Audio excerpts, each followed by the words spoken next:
मार्गदर्शन दीजिए, क्या भविष्य में इस दिनचर्या से शारीरिक और मानसिक स्वास्थ्य में बुरा प्रभाव पड़ सकता है, या मैं इसको ऐसे ही जारी रखूं, या एवं सुबह पढ़ने हेतु 2:30-3 बजे रात तक।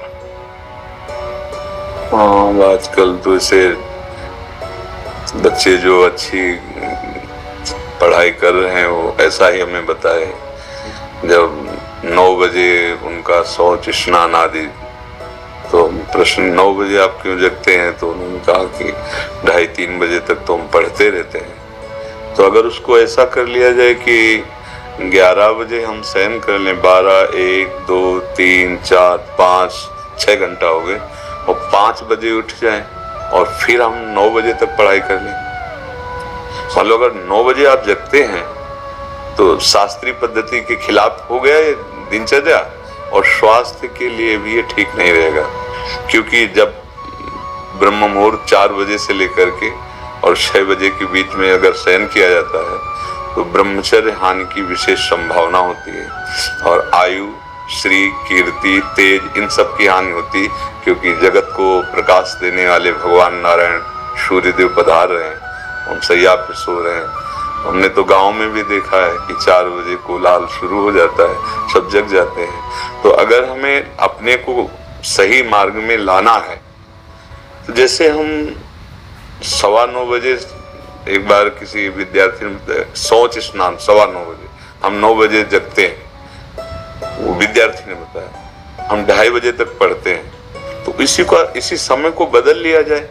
महाराज जी, सुबह जल्दी उठा, लेकिन जैसा रात में मन लग रहा है वैसे सुबह नहीं लग पा रहा है। क्योंकि आपका अभ्यास नहीं है ना, आपका अभ्यास नहीं, इसलिए ऐसा लग रहा है। लेकिन महाराज जी, लंबे समय तक ऐसा करके देखा तो परिवर्तन कुछ समझ में नहीं आया। नहीं, तुम कहिए नहीं, तुम्हारा परिवर्तन कैसी बात, तो अनुभव की बात है, तुम्हारे अनुभव गलत हो सकते हैं। अगर हम कह रहे 5 बजे उठे, जल पिया, इसके बाद थोड़ा टहले, थोड़े से 100-200 कदम, सोच गए, इसके बाद व्यायाम आधा घंटा किया, 20 मिनट प्राणायाम किया, अब बैठ जाओ पढ़ने में, एकदम स्मृति नवीन, एकदम क्लियर।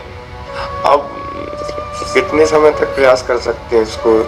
अरे जीवन भर प्रयास करना है, हम जीवन भर विद्यार्थी हैं, कोई पढ़ाई छूटेगी, कोई नौकरी मिलेगी, कोई किसानी, कुछ भी करेंगे, जीवन में एक दिनचर्या होनी चाहिए सोने और जागने की, एक लिमिट।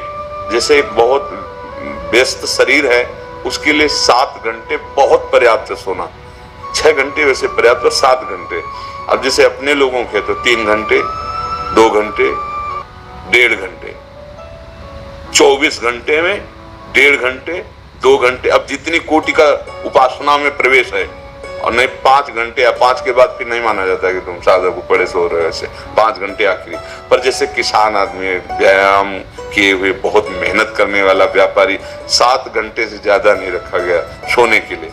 आप देखो, फिर वही हमारी बात आती, दिनचर्या एक तेज लाती है, एक जो आप 6 घंटे पढ़ करके समझ नहीं पाओगे ना, वो 2 घंटे में आप 6 घंटे का काम निपटा लोगे। आपकी तेजस्वी बुद्धि होगी, आपकी प्रवीण बुद्धि होगी, आपके अंदर पावर होगा। अब ब्रह्म मुहूर्त में शयन कर रहे हैं कि 9 बजे जो नहाना है वो एक ऐसे खिलवाड़ मात्र है।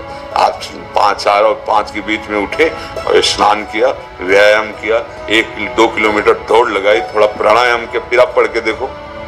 पर अभ्यास, अच्छा सात्विक भोजन, कुछ दिन अभ्यास। अब जैसे अपने लोग 1.5 या 2 घंटे एकदम फ्रेश, क्योंकि बचपन से अभ्यास किया, पूरा जीवन हो गया। अब उसमें 1.5-2 घंटे में आती है कि नहीं आती, कई दिन हो जाते नींद नहीं आती। तो अभ्यास अगर किया जाए तो बहुत सुंदर दिनचर्या। हम तो कभी ये नहीं कह सकते कि सूर्य उदय हो रहा है आप शयन कर रहे हो, ये ठीक नहीं। कभी ऐसा हो जाए अचानक, वो बात अलग, लेकिन दिनचर्या ऐसी, आप 2:30 बजे तक जग रहे हैं, फिर इसके बाद आप, तो आपके स्वास्थ्य में भी फर्क पड़ेगा, आपकी बुद्धि में भी फर्क पड़ेगा, आपके तेज में भी फर्क पड़ेगा।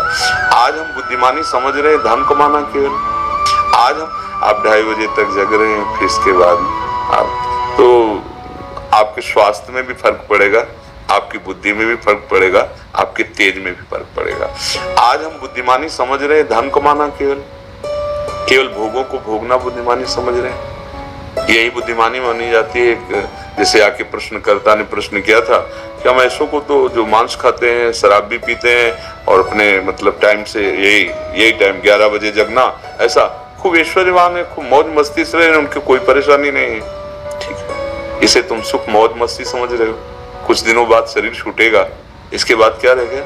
हर चीज यहीं रह जाएगी। ना तो तुम्हारे पास जितेंद्रियता है, ना भगवान नाम है, ना सत्य है, ना धर्म है। बचा क्या? आए किस लिए थे? मानव जीवन केवल इसी के लिए। तो जितना तुम्हें डल्लभ के गद्दे पर आनंद मिलता है ना, सुअर को कीचड़ में मिलता है। जितना तुम्हें अपनी भार्या पे, उतना उसको अपने संभोग में मिलता है। जितना तुम्हें अपने बच्चे प्यारे, उसको अपने बच्चे वैसे ही प्यारे। जितना तुम्हें सांसारिक सुख, वो वैसे बिष्ठा। तुम्हें रबड़ी रसगुल्ला जैसे अच्छा लगता है, उसको बिष्ठा और ये सब अच्छे लगते हैं। अंतर क्या रह गया? पशु में हमारे में अंतर क्या रह गया इतना? हमारा जीवन आध्यात्मिक जीवन, हमारा जीवन भागवतिक जीवन, समाज सेवी जीवन, तेजस्वी जीवन, भगवत प्रिय जीवन। तो पीछे वाले में यही हमने चर्चा की है कि हम इतने पढ़े लिखे, इतने बलवान बुद्धिमान सब बन रहे हैं और जरा जरा सी बात में भाई भाई को मार रहा है, जरा सी बात में बूढ़े माता पिता को मार रहे हैं। ये बुद्धिमानी है, ये पढ़ाई लिखाई, ये डिग्रियां हैं। अरे विद्या विनयम ददाति। अपने माता पिता को भगवान समझकर उनकी आज्ञा, जो आज्ञा, ऐसा कितने बच्चे हैं जो अपने माता पिता के पैरों रोज छूते हैं। साक्षात भगवान घर में बैठे हुए हैं और उनको अवहेलना। ये पढ़ाई हमें तो नहीं समझ में आ रही, क्योंकि विद्या का प्रभाव होता है विनयम ददाति, विनयशील, संयमी, जितेंद्री, धैर्यवान। वो तो बातें समझ में नहीं आ रही। क्यों? अब आसुरी बुद्धि बढ़ रही है, जिसे कहते राक्षसी बुद्धि। माँ नहीं, मातु पिता नहीं देवा, आसुरी बुद्धि बढ़ रही, खान पान गलत हो रहे हैं। अब बच्चा आए हो यहाँ इसलिए प्रश्न किया, इसलिए बता रहे कि अब कोई सुधर जाए तो सुधर जाए, नहीं तो आगे सुधरने के चांस ही नहीं रहेंगे। ऐसी बुद्धि बिगड़ती चली जा रही। शास्त्र आज्ञा करता है 11 बजे के पहले ही आहार हो जाना चाहिए। इसके बाद प्रातः ब्रह्म मुहूर्त के बाद, रात्रि में कोई निशाचर थोड़ी आहार विहार। पर अगर ये सब बातें तो फिर समझ में नहीं आती। अब बुद्धि कितनी रह गई? भोग भोगो, खाओ पियो, मर जाओ, बस इतनी रह गई है। आप देखो ना, किसी प्रकार से धन आना चाहिए, वो इन किन प्रकार कैसे हो। बहुत पढ़े लिखे हैं, लेकिन सभ्यता, नम्रता, धर्म, सत्यता, पवित्रता एक लक्षण नहीं दिखाई दे रहा। सुंदरता दिखाई दे रही, बनावटी बाहर की, पवित्रता नहीं होगी। बुद्धि है, विवेक नहीं है, बहुत डिग्री है, लेकिन विनय और सभ्यता का लोप हो चुका है। ऐसे माता पिता से, बुजुर्गों से बात करते जैसे कोई पागल आदमी बात करता है। ऐसे अपने बुजुर्गों से ऐसी बात करो कि उनका हृदय लगे कि हमने खवा पिया के पढ़ा